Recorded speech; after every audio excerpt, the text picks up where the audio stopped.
Hi there, Dr. David Lim, board certified laser dermatologist. Hey, thanks for watching this channel, and today we'll be talking about a really common skin condition. In fact, it's frequently misdiagnosed as adult acne when it's in fact rosacea. So rosacea can have many forms, as you will see later.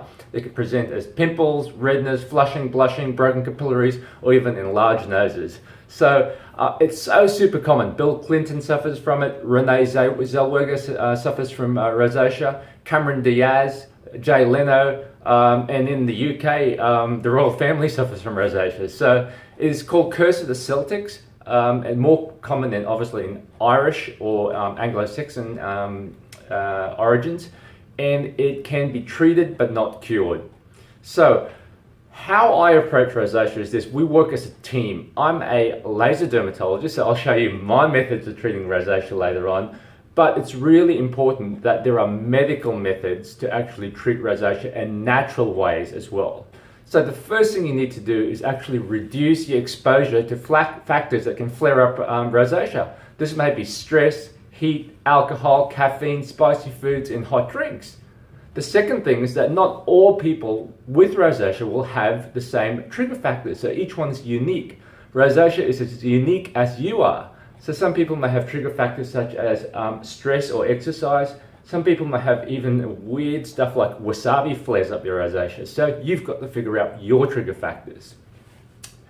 In winter, it's really important to protect your face with a scarf if you're living in a cold climate, because cold wind is one of the #1 trigger factors. Where I live in Brisbane, it's not so important, but it's the UV that actually flares it up. So when I laser my patients, there are usually two seasons. One is in winter, and the second is around September, October, when the UV index is high. So sun and sun exposure and UV exposure can flare up rosacea. Fourthly, try to break the habit of touching your skin, even if it's itchy. So the whole idea is to actually use products such as these. I don't endorse any products, and I'm not a product guy, but look, it's important that the medical team works with myself, and they often endorse products by La Roche-Posay or Rosalac and Cetaphil, for example, as cleansers. So keep it really simple. Tip number 5 is makeup, and I have no idea. So what I'm going to do is I'm going to speak to our local makeup artist and get her view on what's good. Hang tight.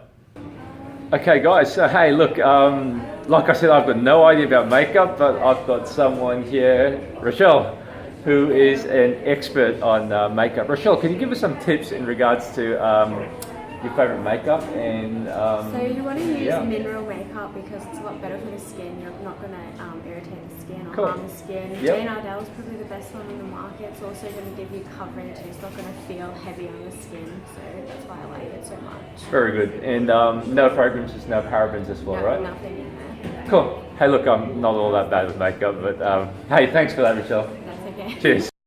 Well, these are the many faces of rosacea. You can see that it can manifest as many ways, including pimples, redness, flushing, blushing, broken capillaries, enlarged noses, the whole lot. The medical team uses creams and tablets. I use my favorite laser, which is a vascular laser known as the V-beam or pulse dye laser.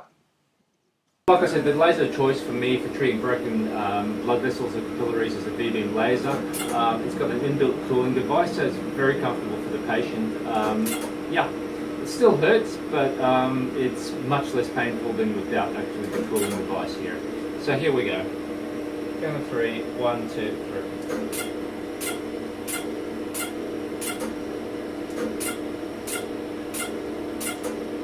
Around here.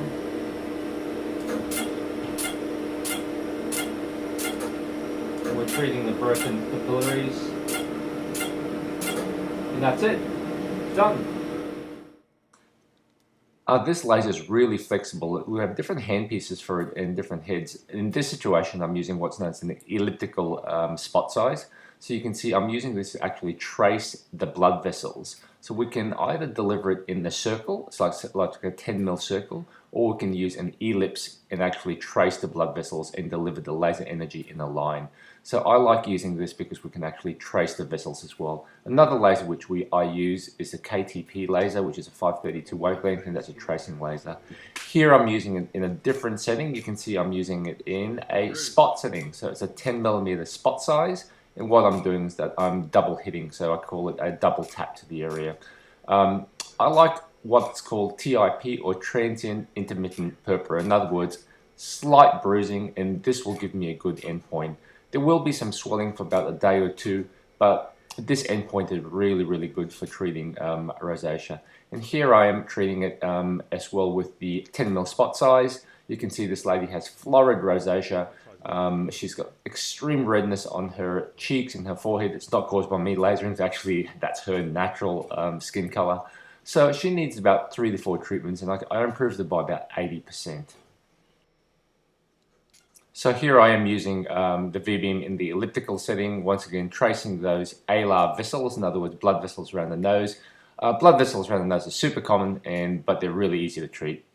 IPL, so IPL is not a laser, it's called intense pulse light laser. My two favorite lasers, I started off with the Luminous, which is excellent. It's a really, really good laser, but now I use the Cyton BBL. So both great lasers to treat rosacea in the redness setting, but most people actually respond to V-beam better than the IPL.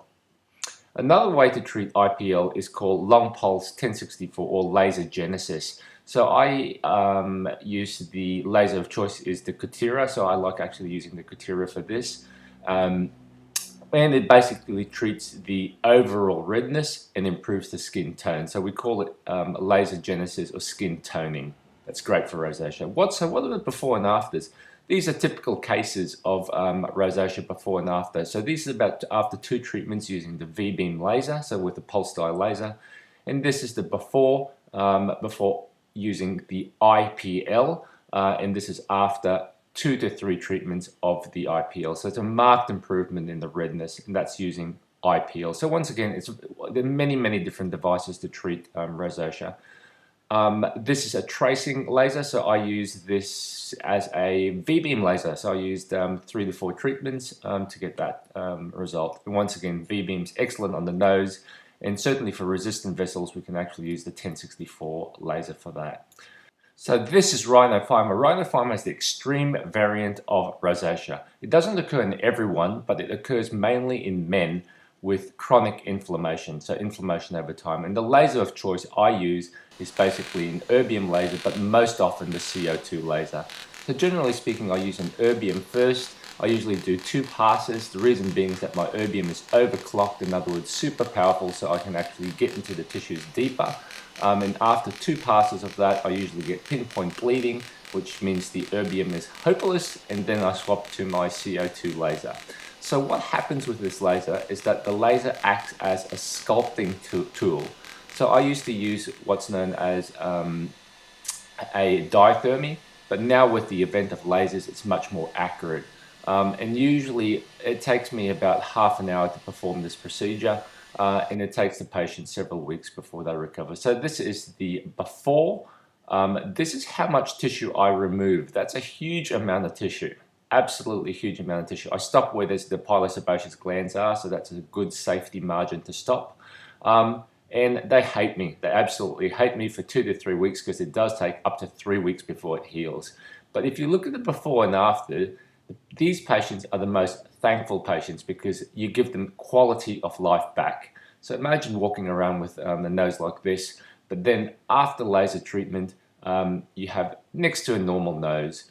So I love doing this procedure. I probably do at least 1 every week or 1 every 2 weeks. So I've done a couple of hundred before, and the outcome is always excellent. The chances of scarring is very, very slim, especially if you respect the conservative settings. So guys, there you have it. That's how I approach rosacea. I think it's a team effort. I think that you've got to be responsible for knowing your trigger factors, trying your best to avoid it within practical limits. So, you know, if you want that red glass of wine, certainly have that, but realize that it can flare up. If you're going out in the sun, obviously use your sunscreen. if it's in winter, make sure you protect yourself from the cold. So all of these factors help you. Your physician or your general dermatologist can certainly give you helpful hints when it comes to anti-inflammatory creams, anti-inflammatory tablets. And myself as a laser dermatologist can certainly help you when it comes to the redness. So treating anything that's red, whether it be broken capillaries, flushing or blushing, or just generalized redness and pimples. Vascular lasers can help. And for the extreme end of rosacea, when it comes to phimers, as in large noses, that's my specialty and that's what I love doing. So, hey guys, remember, never give up, never give up. It's a team approach, and like I said, if you approach it that way, you can get your rosacea under control, but never cured. So look, if Bill Clinton can't cure his rosacea, I don't think anyone can. And same with Jay Leno as well. So hey, we've got to be realistic there. Hey guys, once again, thanks very much for watching this channel. A new website coming up very shortly in the next week or two. We're really excited for that. And I'll see you again next Saturday. Thanks, bye. Okay, in that website, I'll have a lot of links in regards to rosacea. So links to various sources, including external websites, but also handy tips and hints as to how to manage your rosacea medically. So stay tuned.